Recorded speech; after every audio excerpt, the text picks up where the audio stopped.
What's going on, everybody? Welcome back to the Caps Cave. Today we're going to hit on some of those comic terms that might have everybody a little bit confused when you're out there shopping. First things first, first print.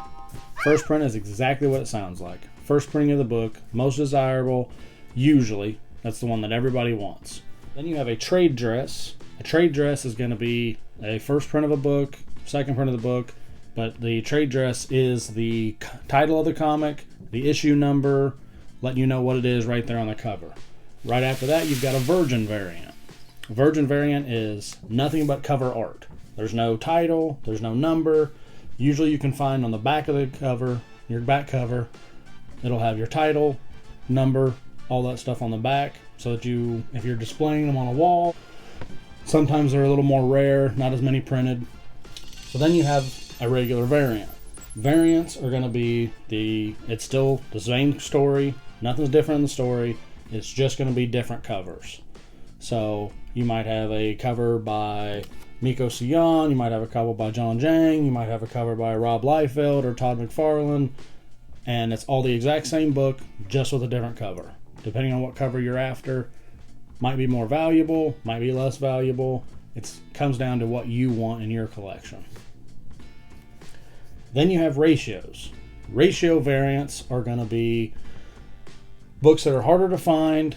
You'll have a 1 in 25 or a 1 in 100, 1 in a 50, 1 in a 50, 1 in 50. So the store would have to order that many books to get one copy of this other book. Usually less printed, harder to find, they're going to cost more, maybe more valuable in the long run if you're looking to sell it on the back end. And then you got one per stores. One per store that means that store can only order one book of this cover. So you're not going to have a rack full of them.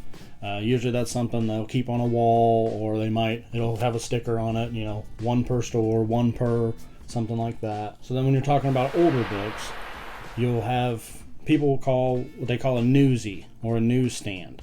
That means there's a barcode on the cover that was meant to be scanned in the store or off of a rack.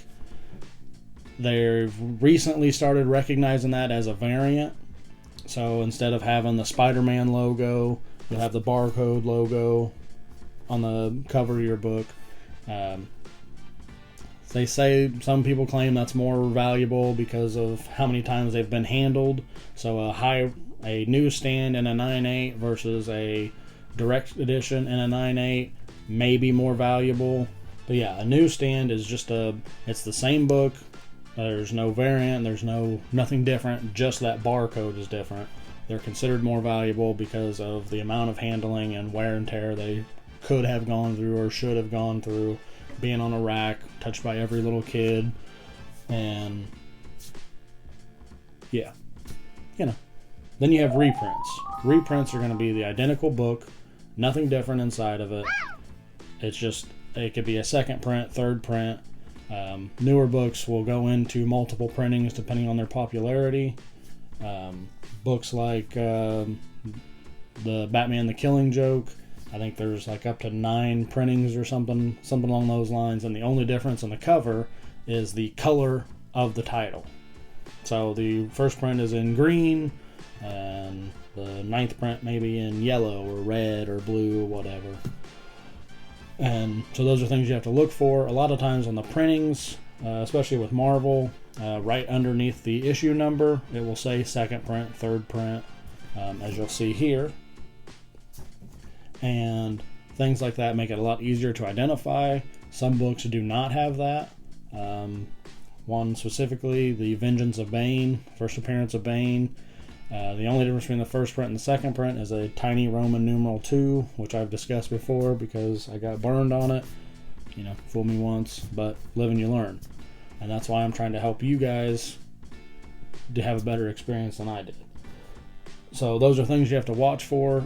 Sometimes the second print may just be a different background color. So, for instance, the first appearance of Cable in New Mutants 87 the cover is red on the first print.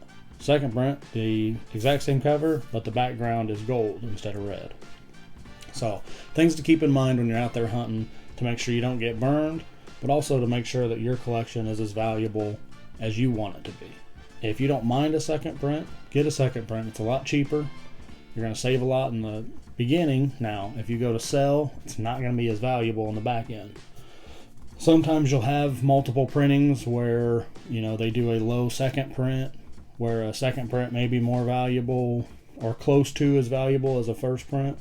Some books like The First Appearance of Noel, there's a third print variant like this one here that it has some value to it just because it was, you know, wasn't highly printed.